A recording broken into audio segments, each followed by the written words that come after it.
Okay, So, hold on. I'm inviting himself.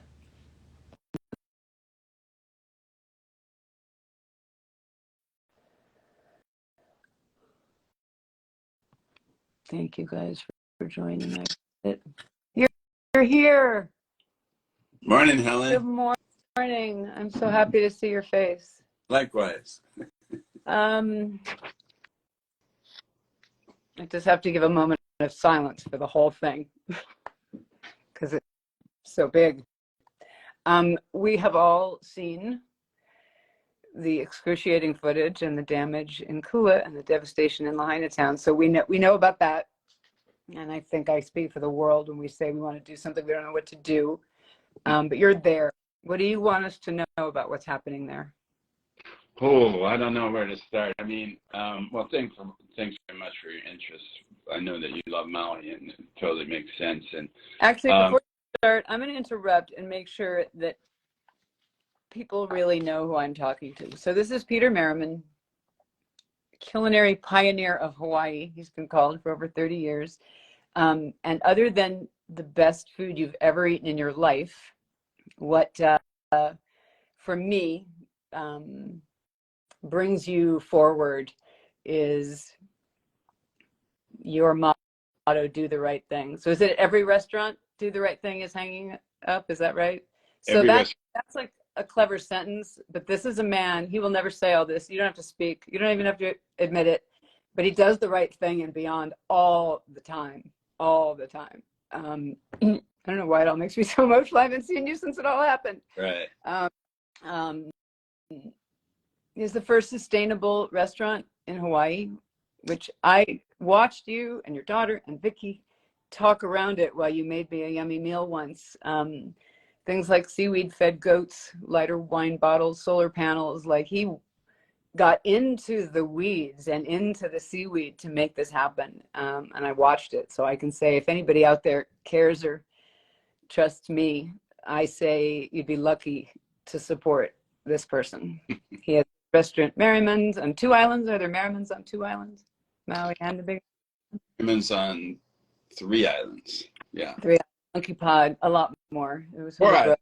4 islands. I'm wrong. Four islands. Yeah. So the man loves Hawaii and has put his money where his mouth is as long as I've known you existed. You came forward to local farmers, local ranchers, local fishermen and said, if you catch it and you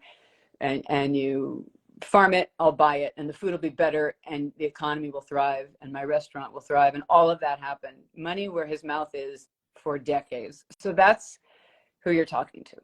So having said all that, what are you seeing happen? I tried to tell you how amazing what you're doing is, and you said to me, what do you mean? Everybody's doing it. So Yeah. tell us what everybody's doing and what's happening. And then we're going to get into how people can get food if they can't get it and how they can support what you're doing. But tell me what you're seeing.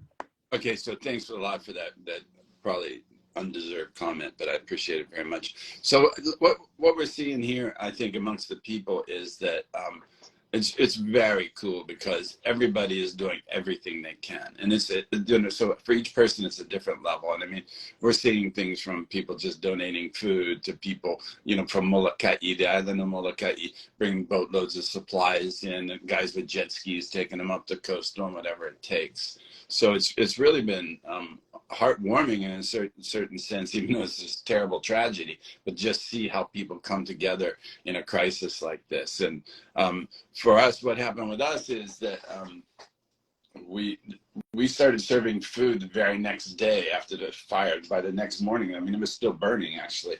But before the Red Cross and these other organizations could get in here and help feed people, we started feeding people right away. And it was kind of amazing because like one guy I think of a lot is a guy named Mike Hellinger, who owns a little tiny company that happens to have 6 refrigerated trucks. I didn't even know this guy. And he calls me up and says, hey, I got 6 refrigerated trucks. I said, I need 2. And he says, where do you need them? And they ended up there. Yeah, yeah. And that happened over and over and over again. So that's the really cool thing about what's going on. I think one really important, like if we could talk about geography just for a minute, Yeah. just so, like I think people don't it's hard if you haven't been here to understand what Maui is. You know, Maui is like the size of Delaware or something. And so one of the issues going on right now is that some people are saying Maui's closed and other people are saying West Maui's closed. And I think it's important for all the people of Maui to get the message out there that West Maui is closed, but the rest of Maui is open, and that's Kihei, Wailea, Makena. All those areas are open, and we need you to come here and spend money so that the rest of the island doesn't slip into a recession while we're trying to rebuild Lahaina on the other side. Yeah, let me just speak to that. You said we don't want two crises, and it's really true. And I'm kind of, you know me, I'm half local, half visitor all the time, local in my heart and half in practice. And but when I used to just visit Maui, you can have the vacation of your life in Wailea, Kihei, Makena. You can drive to the North Shore. You can go to these cool towns, Paia, Makawao, Kula, see if they need help, and have the time of your life. I wouldn't be surprised if at a bargain right now, actually. So people who want a Hawaiian vacation, don't count Maui out. I'm just re-saying what you're saying. The minute this happens and the minute the word goes out, don't come to Maui. A lot of people who lived in Lahaina drive over to Wailea every day to go to work. So on top of no house, no food, no shelter, no car, no gas, they have no job. But if people go to Wailea, Kihei, Makawao, Yeah. Kahului, all those places, and just call your travel agent or call the hotels and say, can we get to you? What side are you on? And if they're not in West Maui, right, you can get there and have a great vacation. So I'm just re-saying what you're saying. Yeah, and the two resorts for edification, the two resorts on West Maui really are Ka'anapali and Kapalua. And Right. and truth be told, those are both resorts are untouched by fire. But Right. we need them right now to house house emergency workers, etc. So those will come back fairly quickly. Yeah, and people should call. They should call the Royal Lahaina. They should call the Sheraton. They should call Kapalua. They should call places in Napili, all on that side, West Maui, and say, are you open yet? Are you open yet? And where you are, go there. But in the meantime, go to the rest of Maui. It's heaven. That's one of the reasons people are extra devastated.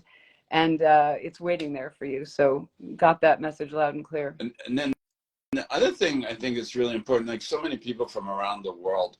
I was talking with somebody in Mexico yesterday, and they were trying to organize stuff to come up here. Around the world, they're trying to help, but I mean, this is a little bit crass, but we don't need food and we don't need items. We need cash. So if you need, because it's just so complicated getting all this well-intended stuff shipped in here, and then we have to organize it and get it. The logistics are just so much easier when it's centralized with one place, and you can do that with the money.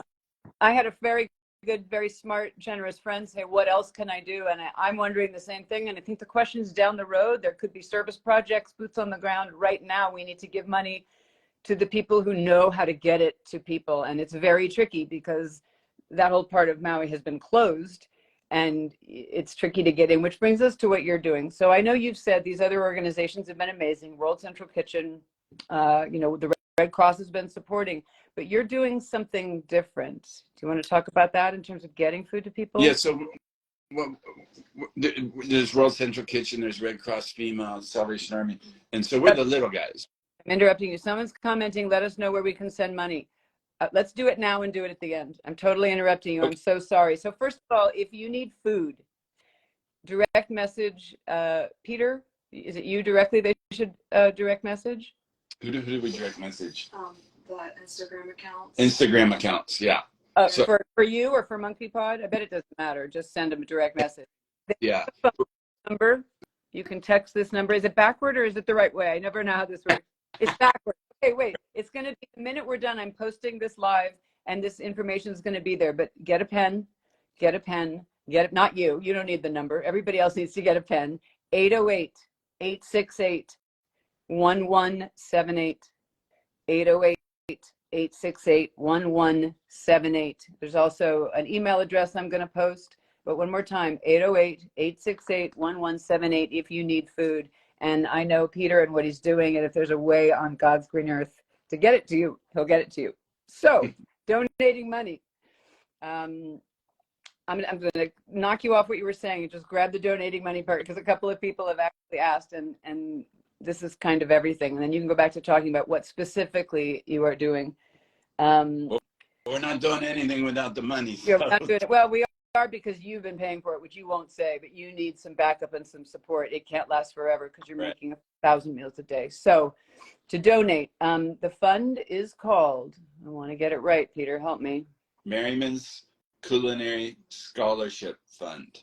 Merriman's Culinary Scholarship Fund. And the reason it's named that is for a long time you had a fund to support chefs coming up who couldn't afford to go to culinary school. And now for the next 6 months, you are shifting that to support the disaster that's happened in Maui. And so already in my bio is the link to donate. Okay. So there's the answer to the question, where can I donate? Go to my bio, has a list of good places, Maui Food Bank, which I know you love, Red Cross, which you said have been helpful. But the very first one is what Merriman's doing. I'll say it again and I'm going to post it when we're done. Okay, go back to what you're doing and how you're going literally the extra mile from what other people have been able to do. Well, we're picking up the gaps because we're the little guys. We're filling in the places where the bigger guys have a hard time reaching. And so what that's really come down to is meal delivery. The way it's working, there's 3 central spots basically in West Maui where folks can go and get a meal right now. But gasoline is really hard to come by in West Maui. Because a lot of gas stations blew up and burned down, right? Exactly. Yeah, all or almost all. And we're trying to save the fuel for the emergency vehicles and so forth. So, you know, and this is really cool. It's once again, you know, it's that aloha spirit and the organic cooperation is that this wasn't me. This was our employees figured this out on their own. They said, hey, we got to start delivering meals. So, and they save fuel by having delivery. And what they did, it's really cool. It's like they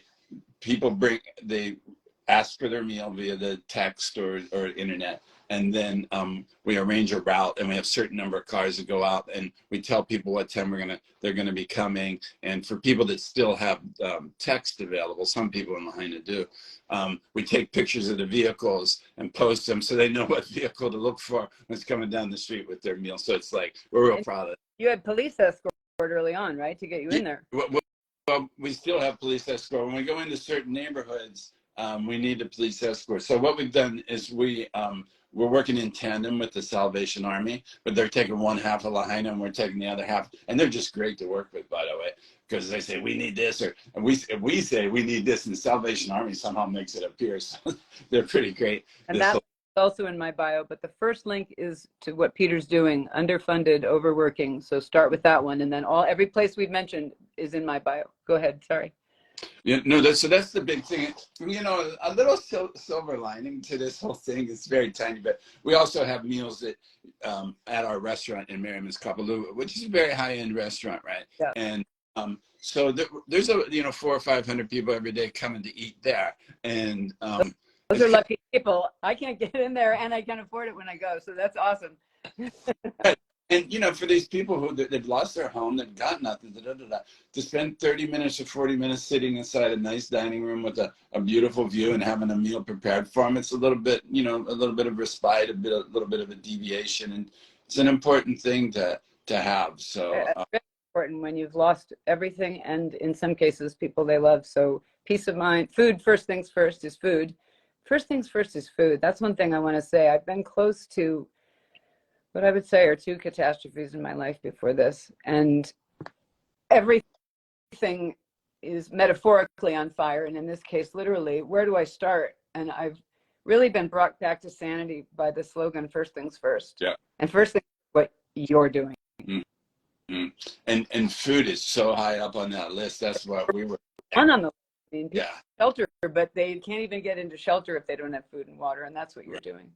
Right. And so, and I might mention too, is that so many of our purveyors and so forth have been donating up to this point. And so we need to start paying them. But another thing we're able to do, this is another affected group that you don't think of, but the farmers that sell their produce to all these restaurants that have burned down, we're buying from them now so we can distribute it. And that gets a little bit of that economy going again, which is, I think, really important. We don't want to destroy our agricultural community at the same time as we burn down the city of Lahaina, town of Lahaina. I will say this is the kind of thing, though, that I have seen you do while driving meals to people. You have one half an eye on farmers and one half an eye on service workers and hotel workers that are going to quickly collapse. So it sort of makes me feel like you're in a unique position and have a unique soul, frankly, who can have enough breadth to keep all of that going. And I can't thank you enough.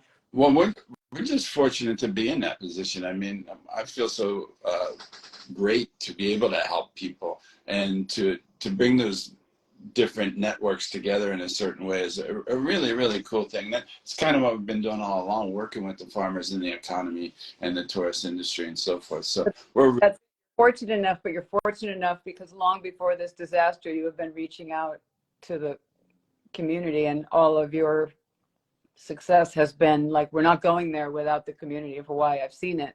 Yeah. So personally, if you support this guy, you're supporting what he's doing right now today, and also a bigger, broader environmental, as well as wrestling, all there is to wrestle with when you're in a place like Hawaii, trying to make sure native-born people are working and local farmers are thriving. It's quite a thing, and not everybody can do it, but it's not really that you're lucky enough. It's that you've been setting this up for 30 years for a moment like this. Yeah, well, I always say Hawaii's been very, very good to me, so I want to be very, very good to Hawaii, Yeah. right? So You have been, and you are today.